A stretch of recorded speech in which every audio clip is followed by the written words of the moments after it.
want to talk about that with our guest here. He is the co-chair on the Tom Lantos Human Rights Commission, and is holding a hearing today, I believe, to declare Putin a war criminal for invading this territory. That is Republican Congressman from New Jersey, Chris Smith.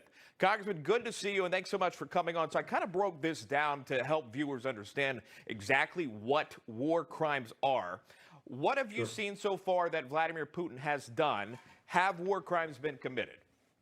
I think it's absolutely certain that Vladimir Putin and his military, but especially Putin, who sent them in, has committed war crimes. The number of people have been killed, and we have low estimates because of lack of access. I mean, how many buildings can be destroyed with people in them? Innocent civilians, women, men, non-combatants, and the whole war crime of aggression, a war of aggression.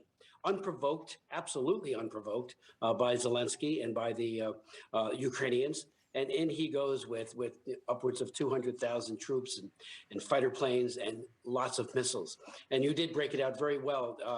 I've worked on war crimes issues.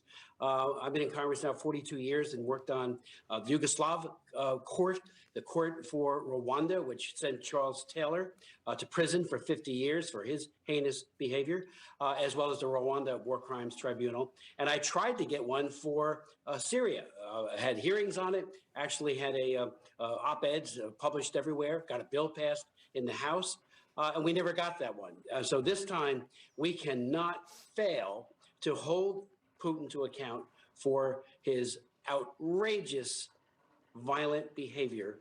And we know now there's even troops that appear to be raping Ukrainian women. There's reports of that, and you have a great list up there of the suspected war crimes. Thank you for making your viewership more aware of that. Yeah. But we need to do it now. The evidence has to be gathered, and very competent people. So I have David Crane, the former prosecutor of the Sierra Leone War Crimes Tribunal. Again, it was about Liberia and Sierra Leone. He's my chief witness at my hearing today. And he has suggested that there are a number of venues at ICC, International Criminal Court, where this could be done.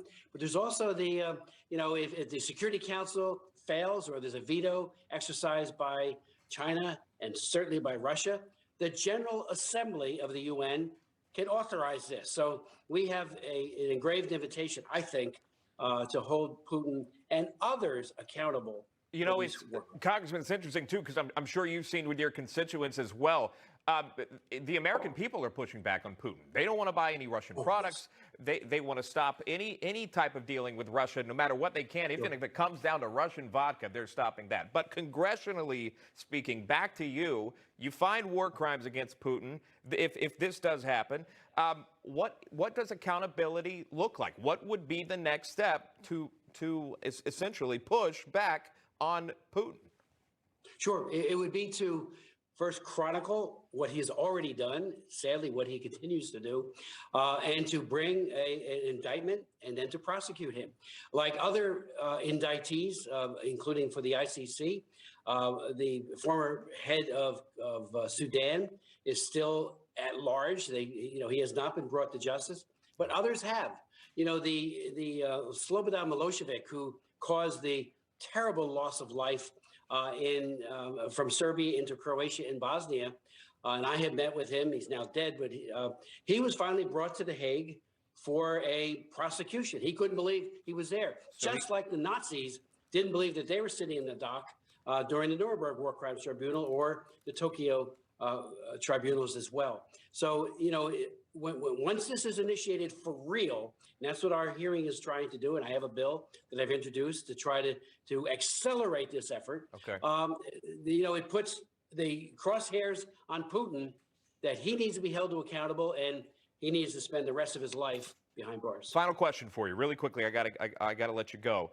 President Biden is going to speak today, roughly around 11 a.m. Right before then, it is set that he will speak about potentially the United States banning Russian oil. Do you support this? Why or why not? And I'll let you go. Oh, I absolutely support it. But sadly, this president has made us energy dependent, and to go to Iran, to go to Venezuela, to try to procure oil for the United States, open up the United States.